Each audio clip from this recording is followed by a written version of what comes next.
Jean-François, bienvenue. Jean-François Husson, professeur lycée Louvain, UL Liège, Enalux, secrétaire général de Craig, c'est bien ça? Tout à fait. Vous avez noté ma ressemblance avec Daniel Craig. Ah, en effet, Voilà. bah écoutez, c'est parti pour une tour d'horizon en mode James Bond sur la finance. Merci, c'est à vous. Voilà, bonjour à toutes et à tous. Je vous avoue que quand on m'a demandé d'intervenir aujourd'hui, je m'attendais à un panel avec des praticiens et moi pouvoir les titiller en bon académique qui se respecte. Mais finalement, il semble que ce soit un one-man show. Donc, je vais essayer d'aborder une série de choses, mais je ne suis pas de Belfius, donc je n'ai pas à vous proposer de chiffres globaux. Je ne suis pas du cabinet, donc je ne peux pas vous annoncer des bonnes et des moins bonnes nouvelles. Donc, on va faire un petit peu entre les deux. Alors, donc c'est bien une intervention à titre personnel. Je ne parle ni pour le cabinet, ni pour quoi que ce soit. Et simplement, je suppose que, en bon citoyen wallon, en bon élu locaux, vous avez lu avec attention la DPR en ce qui concerne les pouvoirs locaux. Oui? Non? Donc je peux faire un quiz là-dessus? C'est bien. Alors, donc, par rapport à ça, il y a d'abord un constat, sachant que la DPR, comme vous le savez, a été adoptée avant que le gouvernement fédéral ne se mette d'accord sur son programme d'action. Et donc, on insiste sur les différentes sources de recettes communales, les dotations, dotations, compensations, etc., 3 milliards. Là-dedans, une bonne moitié, c'est le fonds des communes, ce qui représente 40% des recettes ordinaires totales, avec des interventions qui sont très variables d'une commune à l'autre. Le fonds des communes fait 10% des recettes ordinaires dans certaines communes, ça peut aller jusqu'au-delà de 30% pour d'autres, et des critères qui n'ont plus évolué depuis 2008. Et encore, avant ça, le précédent fonds des communes, c'était le décret de 1990, le décret Coles. Alors, ce qu'on voit aussi, c'est évidemment toute une série de dépenses, les pensions, les zones de secours, les zones de police, les dotations au CPS, qui ont fortement augmenté. Ça, je ne vous apprends rien. Alors, que nous dit la DPR? Il y a toute une série de changements, certains importants, d'autres plus cosmétiques, mais qu'il ne faudrait pas sous-estimer. Et donc, d'un côté, il y a une démarche qui suit assez bien ce qui s'est passé en Flandre il y a pas mal d'années. Donc la Flandre avait son fonds des communes, ses travaux subsidiés et l'équivalent de son fonds spécial de l'aide sociale. Ils ont tout intégré dans un seul bloc. Donc on n'en est pas encore là, mais il y a l'idée d'intégrer le fonds spécial de l'aide sociale dans le fonds des communes tout en le laissant attribuer à l'aide sociale. Donc, va-t-on garder les mêmes critères? Va-t-on prendre d'autres critères? Il y a aussi une idée assez ancienne et qui avait d'ailleurs été portée pendant des années par l'Union des villes et communes, qui était de ratiboiser un petit peu toutes les allocations de base qui sont idéales pour les lettres de bonnes nouvelles, pour essayer d'avoir quelque chose de plus cohérent, de plus objectif. Donc ça, c'est dans la déclaration.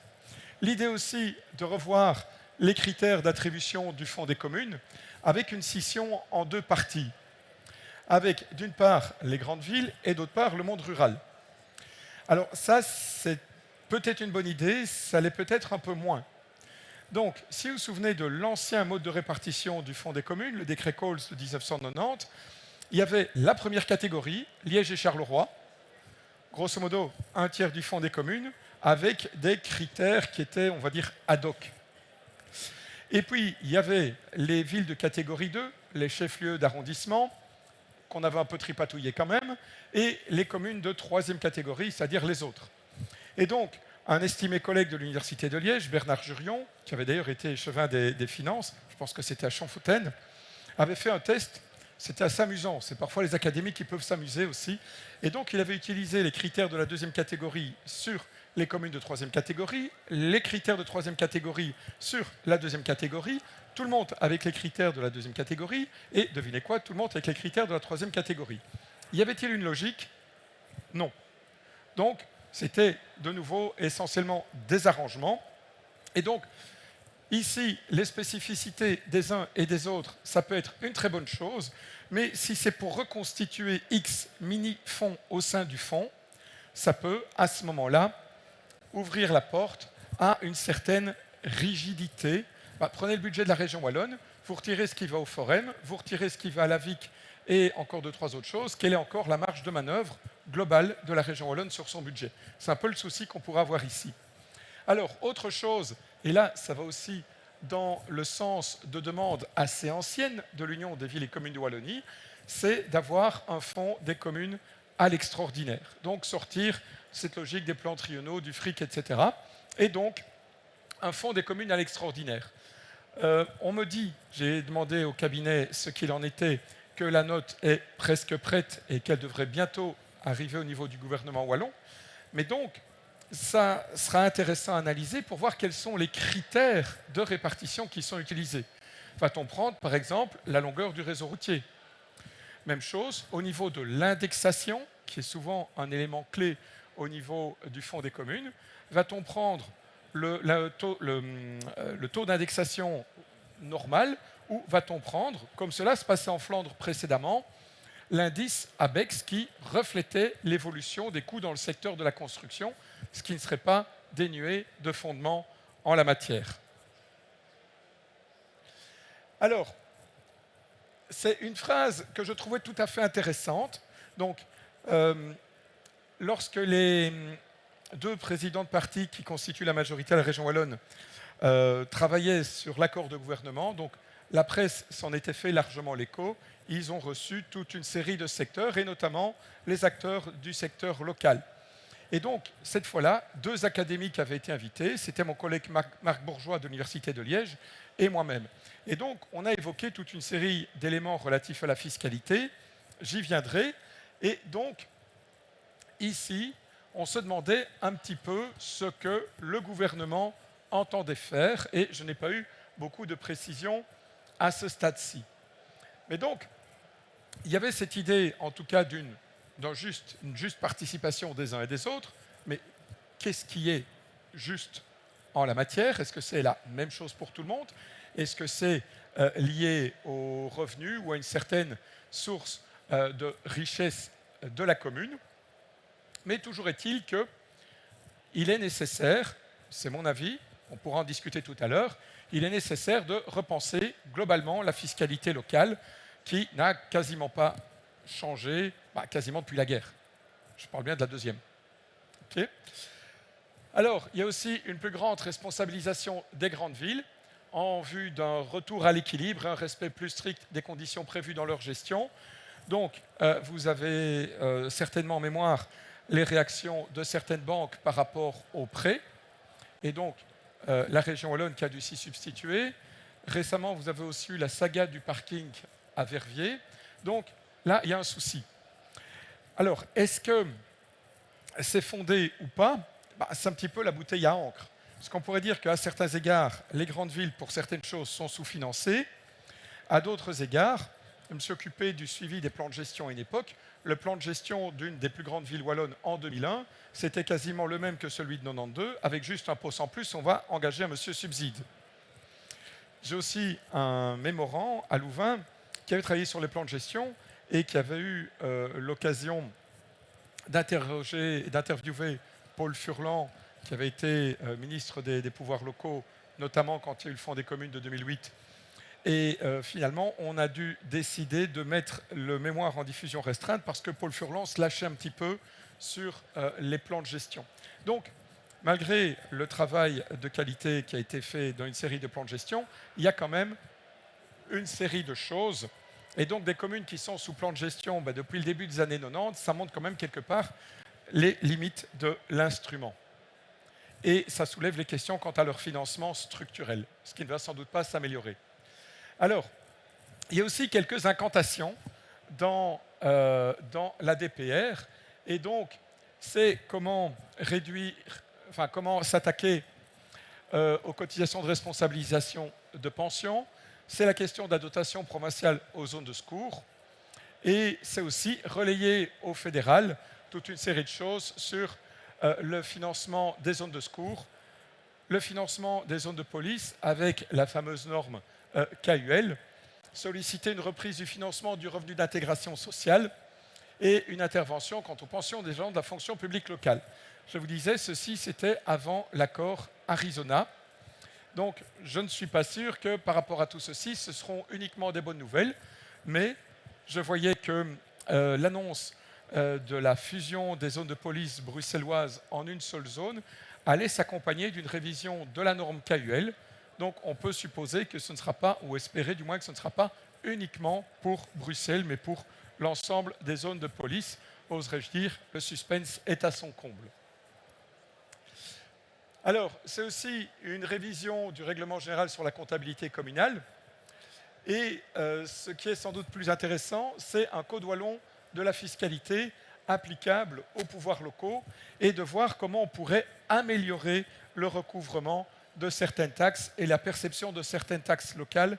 J'y reviendrai par la suite parce qu'il y a un contentieux qui parfois est lié au règlement taxe, qui parfois est lié à des problèmes de recouvrement, notamment quand le débiteur est à l'étranger, ce qui est notamment le cas pour la taxe sur les écrits publicitaires dans une série de cas. Alors, index or not index, that is the question, comme disent les Britanniques. Donc, le Fonds des communes, son indexation est maintenue.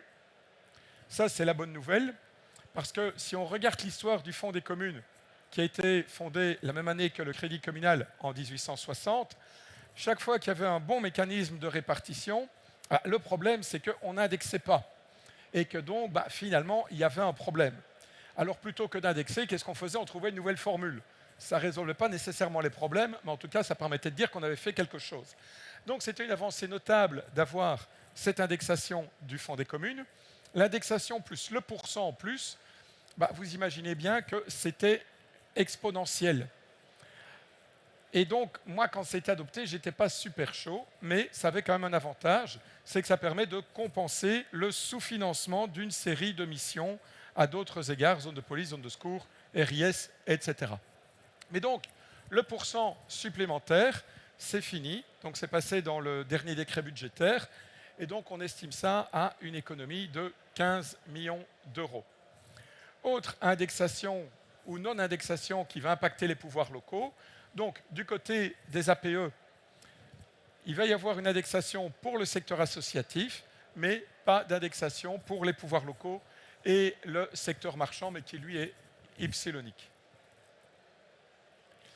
Alors, ce qui n'est pas non plus sans conséquence, c'est les annonces au niveau des structures. Et donc, on réduira le nombre d'intercommunales et autres structures supracommunales. Alors, ce n'est pas vraiment neuf.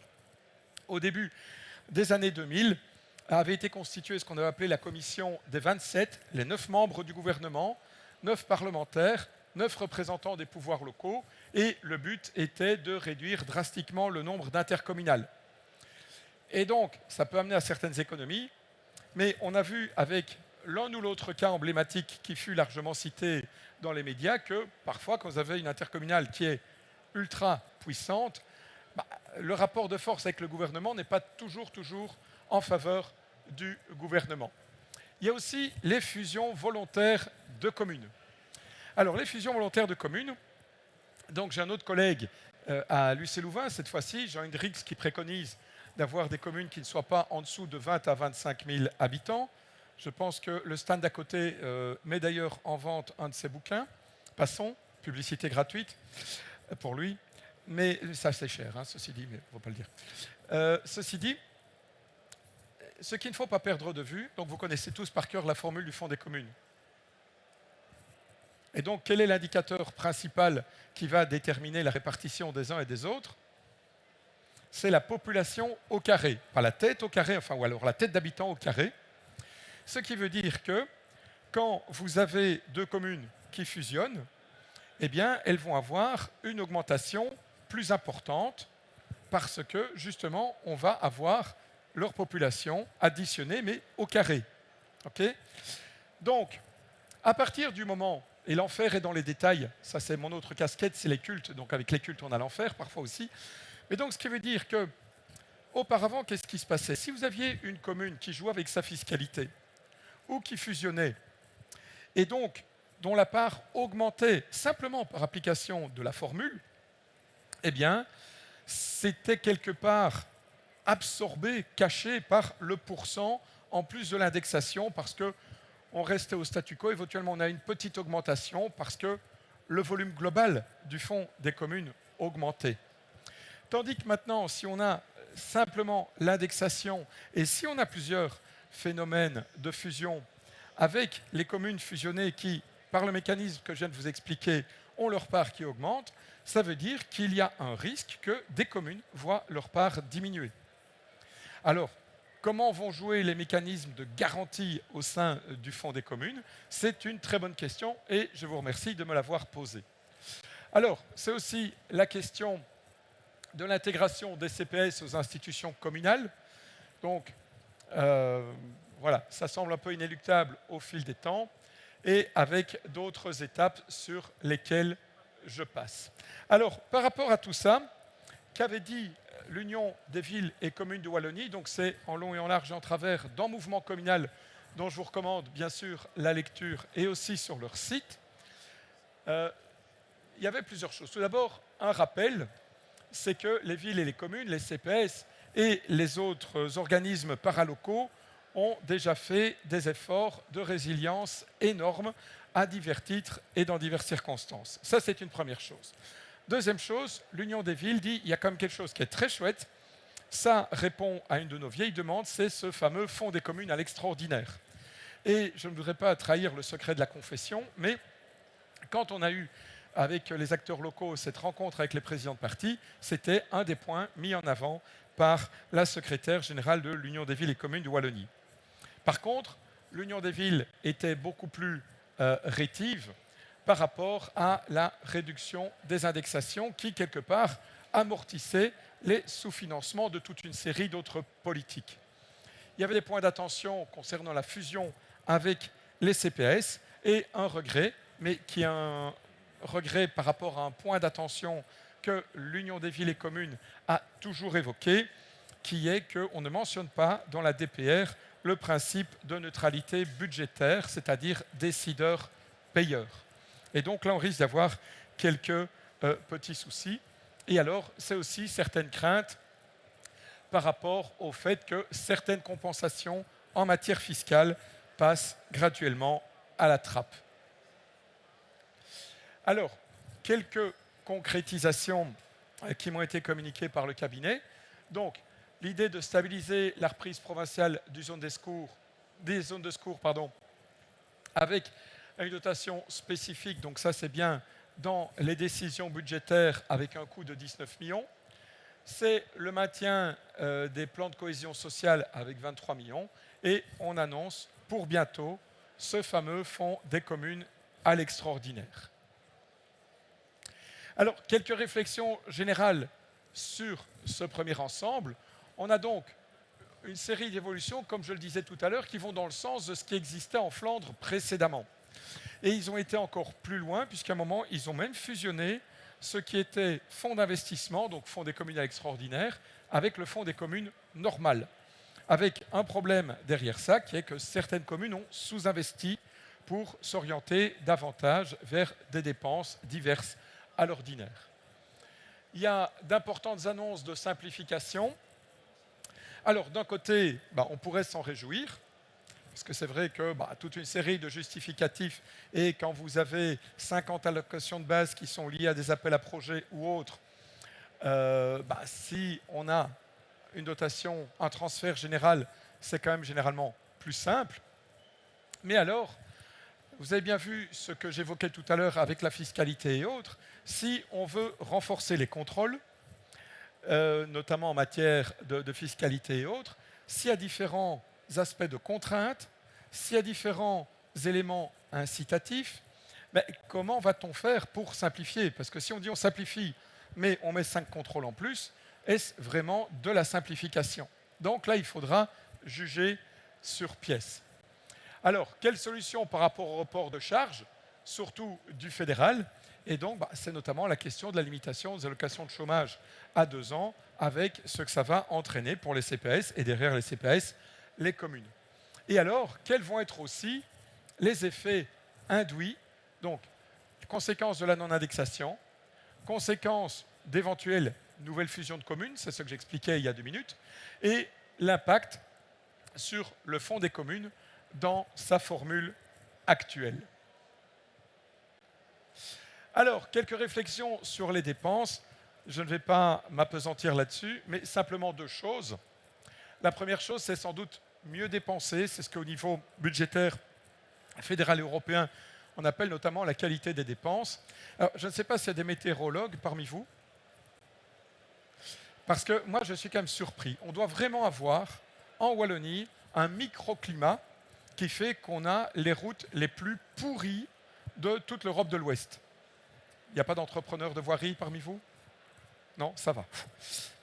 Mais allez dans le nord de la France, allez en Flandre, allez au Luxembourg, allez en Allemagne de l'Ouest, on n'a pas une densité de nids de poules telle que nous avons en Wallonie. Et donc ça pose quand même problème. Et donc, qu'il s'agisse des voiries communales, qu'il s'agisse des voiries régionales, ces problèmes reviennent régulièrement. Et donc la Cour des comptes a, à plusieurs reprises, il y a déjà une dizaine d'années, souligné qu'il y avait un gros problème dans le suivi des marchés publics de travaux de voirie. Qu'a-t-on fait depuis? Avoir le nombre de nids de poules, à mon avis, pas grand-chose. Donc, là, il y aurait quand même, à mon avis, moyen de mieux dépenser. Et les synergies, donc je ne vais pas aborder ça, mais c'est avec les CPS, avec les fabriques d'églises, entre communes, etc. On en a déjà beaucoup parlé. Je ne vais pas m'appesantir là-dessus. Alors, parlons de ce sujet dont tous les Belges raffolent, surtout pour essayer de l'éviter, la fiscalité. Et donc, ici, je vais vous parler de fiscalité pour 2 raisons. D'abord, comme je vous l'ai dit, c'est quelque chose que les Belges aiment bien. C'est aussi un des aspects, un des postes importants dans les recettes ordinaires. Et c'est aussi un chantier, c'est la 3e de mes 2 raisons, c'est aussi un chantier qu'on a laissé un petit peu sur le côté. Et je pense vraiment qu'il faut remettre un peu le travail sur le métier. Et donc, les quelques considérations que je vais partager avec vous, et c'est intéressant d'avoir votre feedback, ça provient d'une étude que j'ai menée avec mon ami et collègue Marc Bourgeois de l'Université de Liège. Donc on est tous les deux, lui c'est le chef, moi je collabore au Tax Institute, qui était une étude que nous avons menée en 2023 à la demande du ministre Collignon. Cette étude a été reprise par les négociateurs et donc le cabinet et le Tax Institute étaient tout à fait d'accord que je partage ceci avec vous. Donc, on voit que la fiscalité, si on parle ici de la fiscalité hors additionnelle, est plus élevée en Wallonie qu'en Flandre. Alors, par rapport à ça, il y a plusieurs hypothèses qu'on peut formuler. Si vous revenez à ce bon vieux fonds des communes, décret Coles de 1990, eh bien, la fiscalité communale, la fiscalité locale, intervenait au numérateur. Et donc, les communes pouvaient être incitées à augmenter leur fiscalité propre pour flatter ce numérateur. Une autre hypothèse qui provient d'une discussion que j'avais eue avec Claude Parmentier quand il était directeur général du CRAC, c'était de dire les communes doivent déjà racler partout où elles peuvent, donc c'est normal qu'elles essayent de faire tout ce qu'elles peuvent au niveau de la fiscalité communale autonome. 2, c'est un petit peu dans la ligne de ce que je viens de vous expliquer. Au niveau des formules du Fonds des communes, quasiment depuis la fin du XIXe siècle, on prend toujours en compte les efforts fiscaux faits par les communes.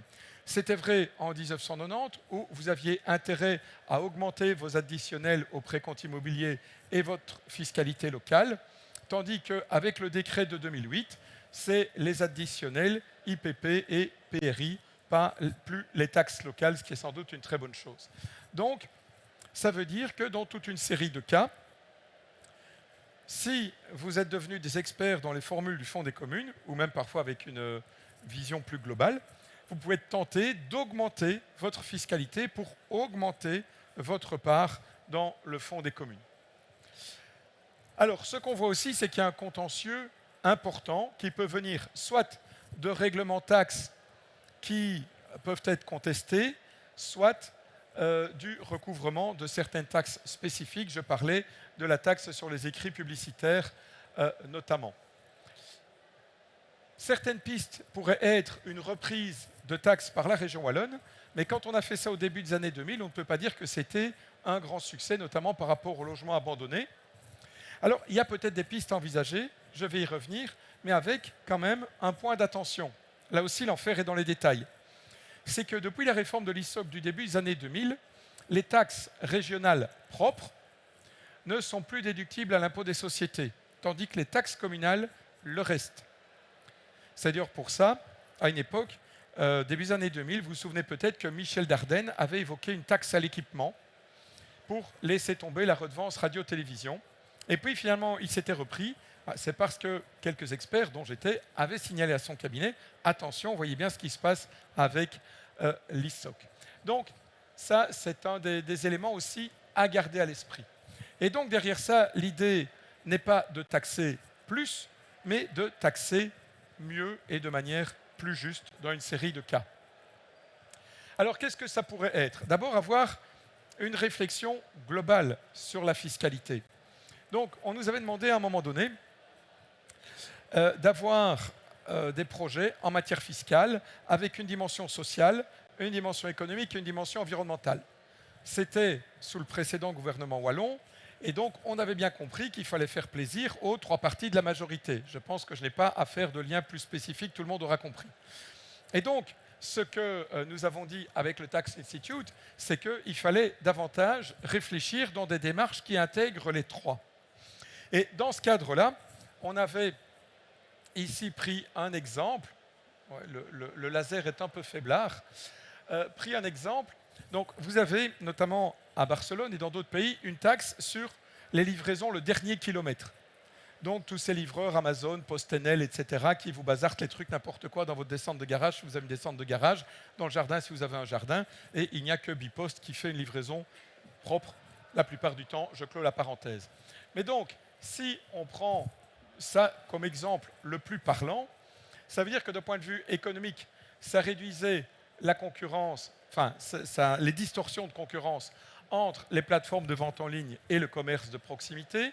Ça pouvait aussi réduire les encombrements. Du côté social, ça peut contribuer à la création d'emplois de proximité pour la livraison du dernier kilomètre, notamment avec des vélos cargo. Ça se fait pas très loin de chez nous, à Strasbourg, en plus de Barcelone, y compris pour des personnes non qualifiées. L'aspect environnemental, puis en plus le vélo, c'est bon pour la santé, paraît-il. Je n'en fais pas trop, comme vous l'avez bien compris. L'acceptabilité, donc c'est un impact a priori limité sur le prix. Ça permet aussi de développer une pédagogie par rapport aux trois volets précédents. Resterait toutefois à étudier le rendement et ça permettrait aussi de contribuer à financer l'amélioration de certaines infrastructures, bornes de recharge et boîtes à colis. Donc, ceci, c'est un modèle théorique. On est bien d'accord. Et en théorie, tout finit par être parfait. Mais donc, l'idée était vraiment d'essayer de repenser une série de taxes locales avec ces différents éléments. Alors, une des idées aussi, c'était d'essayer d'avoir davantage de marge de manœuvre dans la circulaire budgétaire pour coller aux spécificités locales et actualiser la nomenclature. Actualiser la nomenclature, ça peut paraître assez administratif, mais ça permettrait surtout d'avoir un meilleur suivi et donc de pouvoir peaufiner les analyses et donc d'alimenter la réflexion du politique, parce qu'il y a quand même il y a un colloque de l'Institut d'Estrée qui était au Parlement wallon il y a 15 jours, 3 semaines, où le constat général était qu'une série de décisions, traditionnellement, sont prises sans qu'on ait vraiment bien creusé le sujet auparavant. Et donc, par rapport à la circulaire budgétaire, donc, je suppose que vous avez déjà tous vu une circulaire budgétaire, hein, c'est assez volumineux. À Bruxelles, ça fait 2 pages, et en Flandre, je ne sais plus quand ils ont fait la dernière. Je suis à peine caricatural. Donc, on a été assez surpris quand on a fait cette étude comparative avec l'Université de Liège. Alors, l'idée aussi est de mieux utiliser les talents de la tutelle. Et donc, plutôt que d'avoir une tutelle qui est amenée à se prononcer sous un angle essentiellement administratif, mais d'avoir vraiment là un centre d'expertise où on pourrait tester des nouvelles taxes, laisser tomber ce qui n'est plus tellement intéressant, vraiment aller de l'avant en la matière. La reprise de certaines taxes par la région, oui, pourquoi pas, mais attention, comme je le disais, à la déductibilité à l'impôt des sociétés. Et à ce moment-là, on pourrait tout à fait imaginer, un petit peu comme le précompte immobilier, des taxes régionales minimales avec des additionnels communaux ou d'autres choses du genre. En Belgique, on peut toujours être créatif et donc on pourra faire un beau tableau, ceci n'est pas une taxe régionale. Ça peut être aussi, si c'est de la fiscalité locale, de déléguer, si les communes sont d'accord, donc uniquement pour les communes qui le souhaitent, déléguer la gestion de certaines taxes à la région. Donc, ça permettrait aussi, là, d'avoir une approche assez systématique. Et s'il y a des nouvelles taxes, et là, ça pourrait être un de ces rôles d'expertise de l'administration de tutelle, de s'orienter vers celle où on sait qu'il y a le moins de contentieux, question que l'argent rentre, et d'éviter de perdre du temps et de l'argent en procédure. Alors, une des idées, c'était aussi de recycler certaines taxes en revoyant le fait générateur pour l'adapter à une série d'évolutions, de privilégier des taxes généralistes, ce qui évite d'être trop précis. Et donc, si vous dites « je taxe ça », ce qui est juste à côté passe au travers. Ça pouvait aussi intégrer la donnée environnementale dans les taxes existantes. Prenons par exemple les taxes sur les inhumations.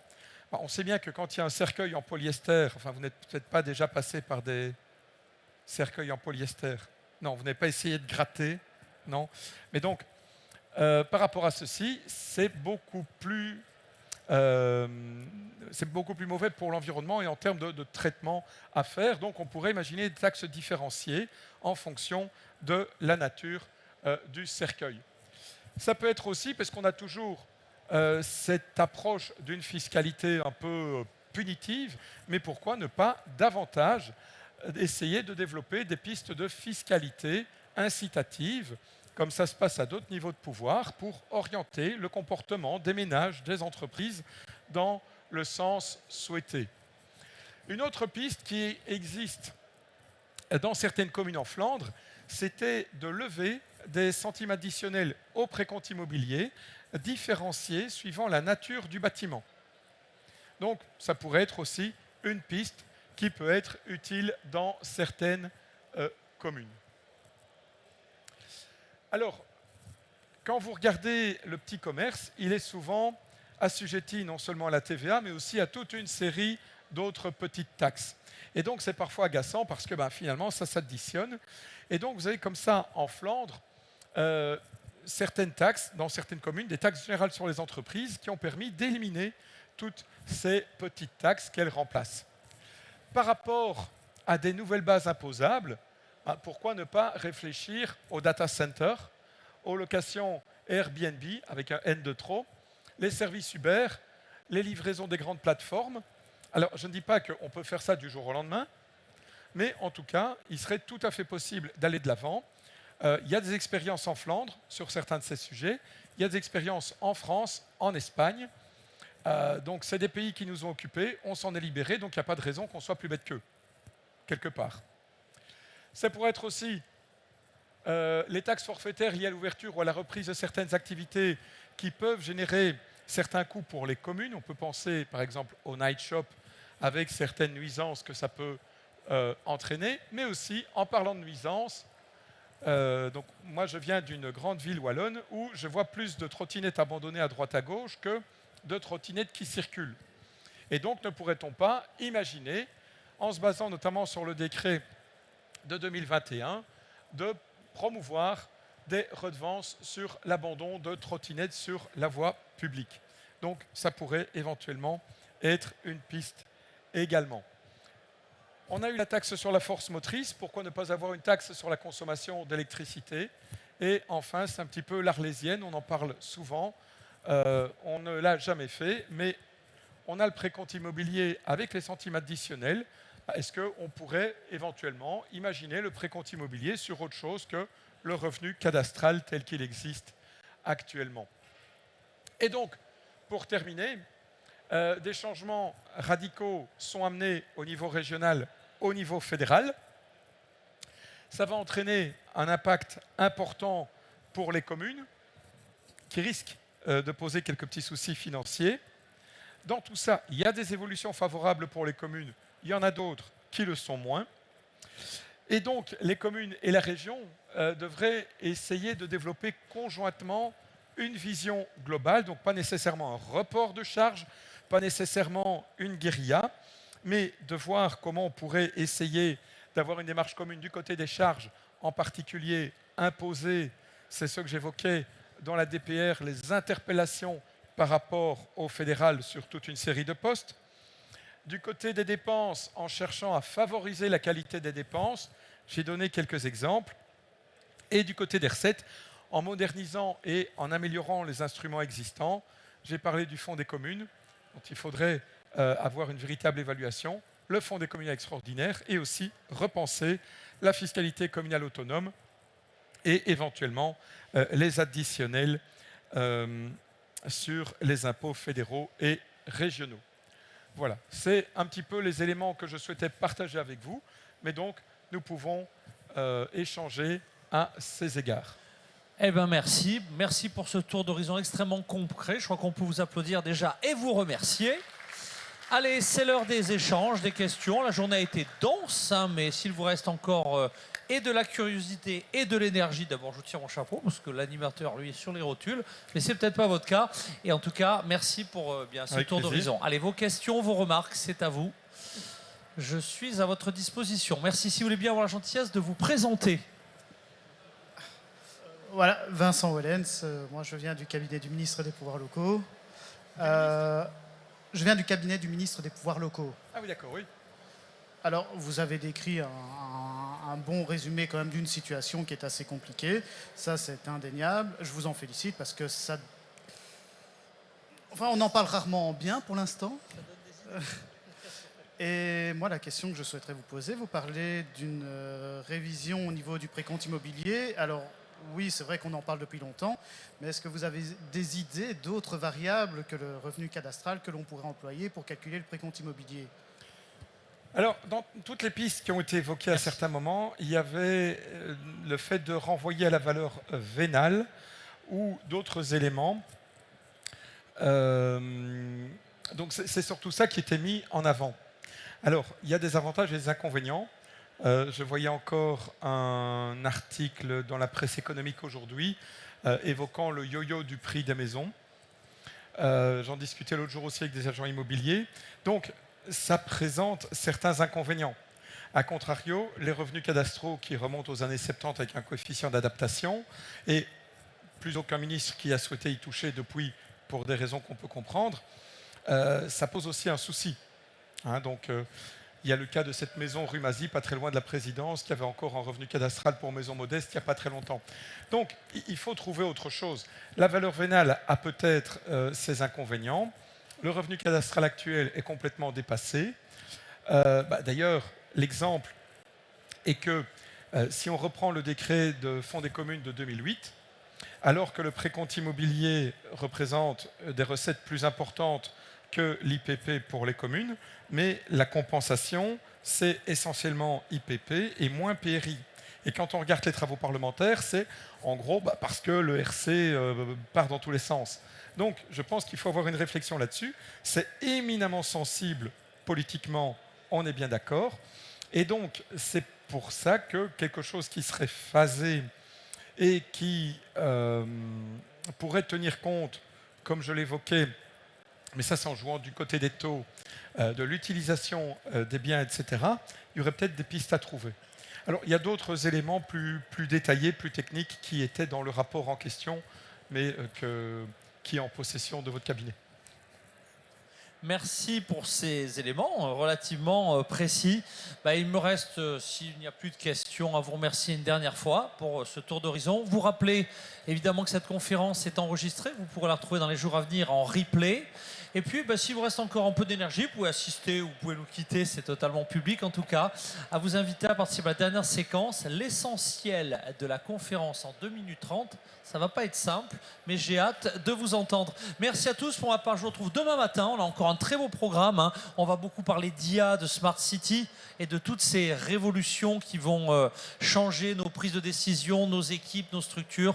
Ce sera passionnant. Merci d'avoir consacré cette première journée à Municipalia 2025. Je compte sur vous demain également. Au revoir.